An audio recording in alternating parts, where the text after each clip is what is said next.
Siyam na ang nag-perform sa mid-rounds from the Kitty Hopefuls. Ang pang-sampu na si Alexis. Nalaman natin ang family story noong auditions. Mama and Papa, saan sila? Di mo sila kasama? Bahay po. So, sino nagturo sa'yo kumanta? Ate ko po. Kayong dalawa na magkapatid.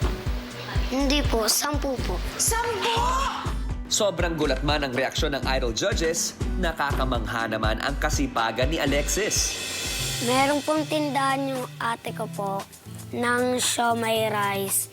Tinutulungan ko po siya tuwing Sabado tsaka Linggo pag wala pong pasok. Nadaan po ako dun para tumulong magluto ng itlog, siomai, hotdog, skinless, Shanghai.